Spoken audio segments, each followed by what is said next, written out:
Top five, top five, top five. Since I'll go back with another video, I'm Strange Wayne. He is Nate. Today we're doing top 5 Ryan Reynolds movies because he's got a movie coming out. Free Guy.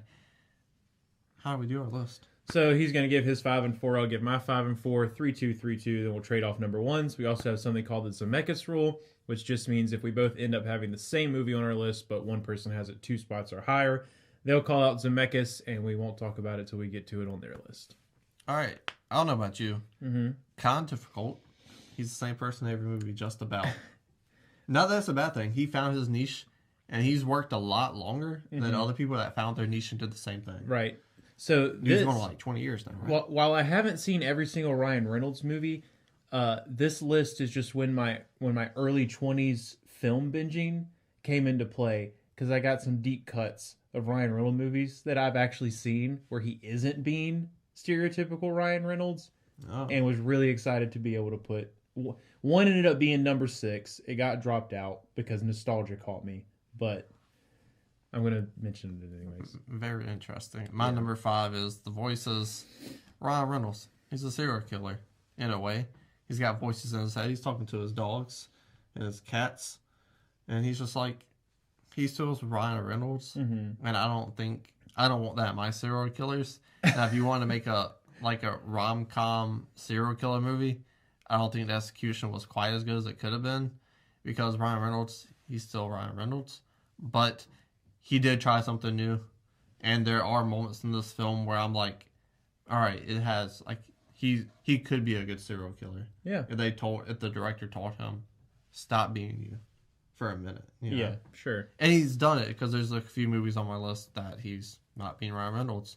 The next film on my list, he is being Ryan Reynolds. He's very Ryan Reynolds. And we both worked at a restaurant. That's how we met. That's how we talked about movies for the first time. And it is Waiting. So this movie has a special place in my heart, because it's like, bro, that's another day at the office for me. You know what I'm saying? Yeah. Back in the day, we had fun.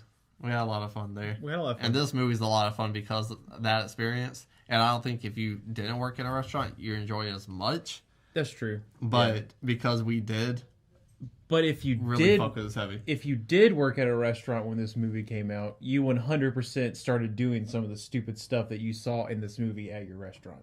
Yeah. I never spent anyone's food. Just no. Neither of us have ever done that. But our good friend KB 100% did give a guy the goat. Oh, that is so disgusting. Which are 6 through 4. Right. So, my honorable mention was a movie called Chaos Theory. Never heard of it. Ultimately, it's not a great movie, but I just really liked it. So basically the premise is like Ryan Reynolds is this dad whose daughter, like it's the day of his daughter's wedding. The day of his daughter's wedding. So he like yanks the groom aside and like basically forces the kid to listen to his life story. And it's just like, it's crazy, but he's not like super stereotypical Ryan Reynolds, because he basically plays this guy who has OCD about time management and is like very structured, but then like his life and his marriage start to fall apart. And it's just a really enjoyable watch, mostly because I just love kind of like quirky like life stories. But it was really good, and I watched it forever ago, and I still remember it. And it's a movie I feel like no one ever talks about. And the fact that I still remember it means it obviously impacted me in some way, shape, or form. They couldn't find someone a little older. I just don't believe he has that older. They kind of like, they just grade his hair up a little bit, but like 90% of the movie is like flashback, like of him telling the story when he is younger. Big Fish style. Yeah, Big Fish style. Except they didn't get a different actor, but probably should have. So all right, so my actual number 5 is a movie called The Nines. So basically, it's kind of like there's like these 3 different stories that kind of all intertwine. It's a pretty convoluted movie, but it works really, really well. Basically, the premise is like, so he's like this kind of, he's like a TV actor who's jacking his life up real bad and like has a drinking problem. And he gets placed on like house arrest or something. And then all of a sudden this like really weird stuff starts happening. Like he finds notes, almost like Memento style. Like he finds notes that he knows are his handwriting, but he doesn't remember writing them. Like all this weird stuff starts happening. Turns out he's actually a god and like forgot, like lost his memory of being one. So like a really not what you expect from like Ryan Reynolds movie, and it's shot in like a really dark and like kind of gritty-ish way, and I really like that. I think it's probably his most like unique movie, like maybe other than like Buried, which I haven't seen, so it's not on my list, but like it's very not Ryan Reynolds, and that's what I love about it. And then my number 4 is where the nostalgia caught me, and I went with Detective Pikachu because I like almost bought that movie. It was on sale really cheap. And I was like, like, you know, as a Pokemon fan, I don't love what they did with the world. I think they could have done a lot better, but it wasn't awful. And his like voice acting in it is pretty good. And like there are definitely like I watched the movie and I forget that it's Ryan Reynolds. And when you have someone like Ryan Reynolds with like his voice and his like cadence of speaking, it's pretty hard to forget that that's Ryan Reynolds, you know? yeah. So the fact that he managed to disappear into a small electric mouse in a voice acting role and like get me to buy that was that character, I was impressed and I enjoyed it. I'm glad you enjoyed it. Yeah. I think I made the right choice. I didn't buy it, but still thinking about it. Well, you can borrow mine first. I mean, the Black Friday sale's already gone, you know? Yeah. My number 3 is going to be Buried, a movie he hasn't seen. Have not. Because he just said it. So, I watched this movie, and it starts off really, really good. But then, throughout, you see peaks of Ryan Reynolds and moments of levity. And it's just like, Jake Gyllenhaal would have been better in this movie.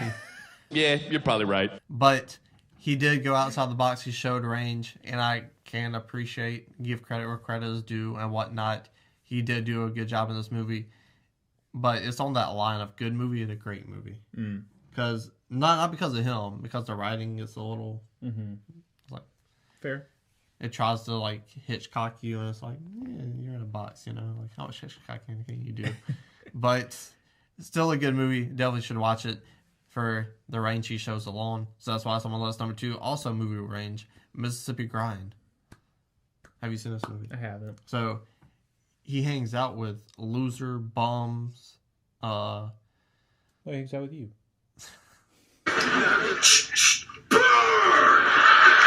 gambling addicts, and he hangs out with them and gambles with them. But he's like super fucking lucky for no reason.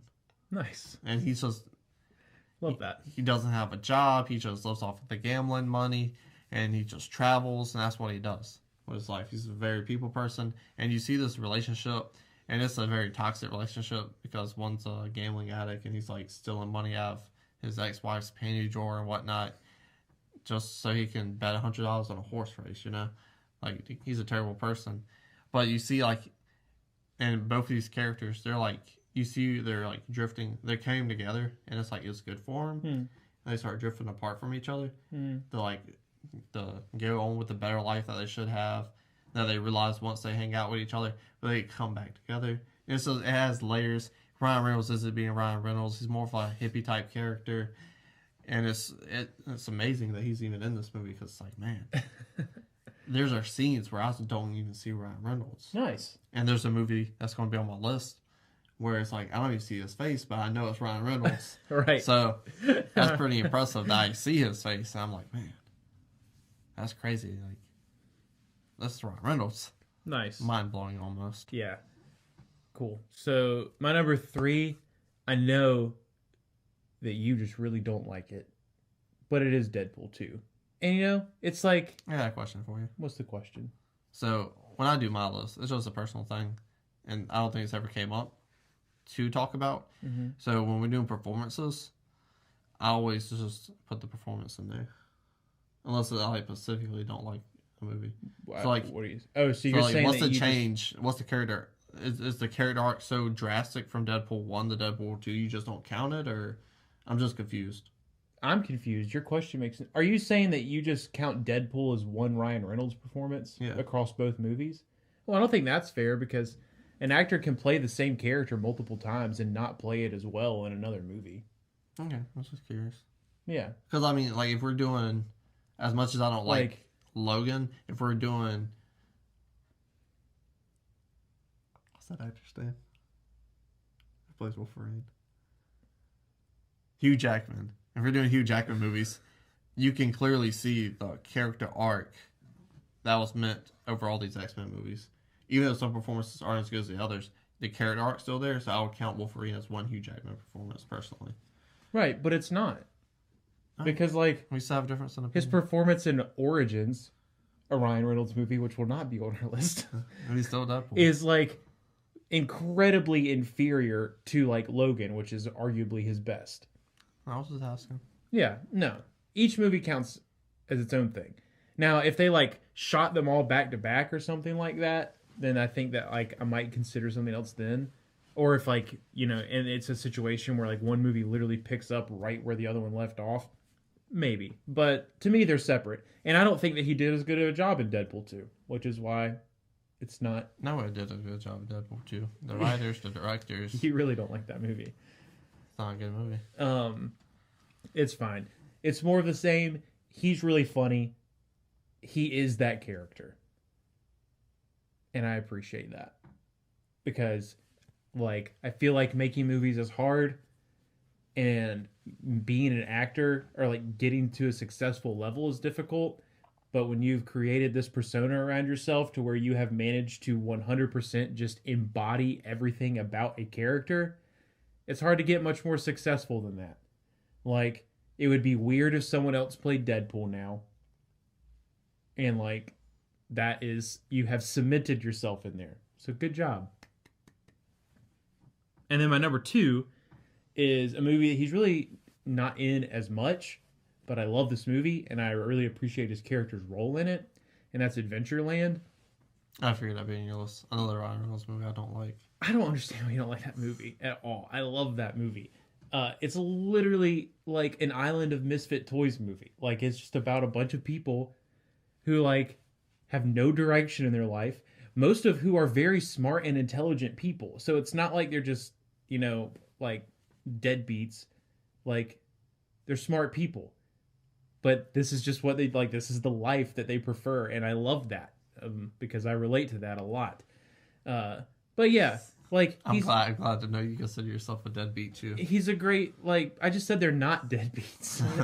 They just choose to live a lifestyle that a lot of society perceive as that because they continue to Well, you work. can live a deadbeat a lifestyle lower-end and not job. be a deadbeat. I'm talking about societal perception, not what you actually are. Well, my perception is you're a deadbeat anyways. Well, you're a buffoon. You're a nematode. You're a dumbass. Anyways. It's probably going to say ass clown. Sure, Well, an ass I clown. wanted to do it in the Red Foreman voice, but then I realized that I just can't pull that off. And it failed miserably. It is what it is. I can take an L. It doesn't define me. And neither does liking to live this kind of lifestyle and watching movies about people who live this kind of lifestyle. And Ryan Reynolds' character is a really interesting foil to that because, like, is he incredibly unhealthy as a person? Absolutely. And I mean, like, emotionally, in that, like, he's married and he's sleeping with Kristen Stewart. So he's not a great guy, but he's not, like, an outright villain either. Like, he's still, like, understands what he's doing is fucked up. That doesn't excuse it, but, like, he still wants better for, like, these kids than what he's had in terms of, like, the unhappiness in his life. And I just really like all the relationship dynamics in that film. And it's endearing to me. Maybe I should rewatch it. Who knows? But my number 1 is Deadpool. Just singly Deadpool. Yeah, Because me too. the Well, second Deadpool movie 1. sucks. Yeah. Just the movie Deadpool. I mean, you're a man-child for fucking 15 years of your career. You know, a superhero movie comes along where it's about a man-child. Perfect fit. And he plays, like you said, it's like, if anyone else played this character, it would be weird. People would riot from the streets. Twitter would just shut down. Yeah. You would see Amazon and Best Buy keyboards go up in price because you got neckbeard. It would be the Last Jedi all over again. Exactly. And, I mean, Disney was like, those X-Men movies, all those superhero movies over at Fox, we're not making them anymore. So, Ryan Reynolds, we're making Deadpool 3. Mm-hmm. Like, that Disney, The Lion King, Aladdin. Yeah, all this wholesome goody two-shoes BS. They're like, You kill some people over here. That's Yeah. fine. Just you though. And Just you. And the thing is, it was so successful that Disney, they do not have a choice but to keep it Yeah, that they got R to. level rating. People will literally like riot if they PG-13 Deadpool. So I mean, last time they did it, they got shitted on. yeah, Critics hated that movie. yeah. Even though it was Deadpool 2, it was already a bad movie. Like Fred Savage. And oh, the you're Princess talking Bride about couldn't the even- weird yeah. PG-13 version of Deadpool. Yeah, Fred Savage and the Princess Bride. I can't even say that movie. That's how bad it was. Yeah. But I'm assuming that's your number one too. Yeah, it is my Okay. number one. Is that the one we had in common? That is the only one we We didn't have. have Waiting. I'm a little disappointed. It's not a good movie. It's not nostalgia. When you said nostalgia, I immediately thought, I was like, okay. Waiting beyond. I like that movie. It would have been number 7, Goddamn. You want to do a top 10? followed by The Proposal. I've seen a lot more Ryan Reynolds movies than I thought I had. I don't like that movie either.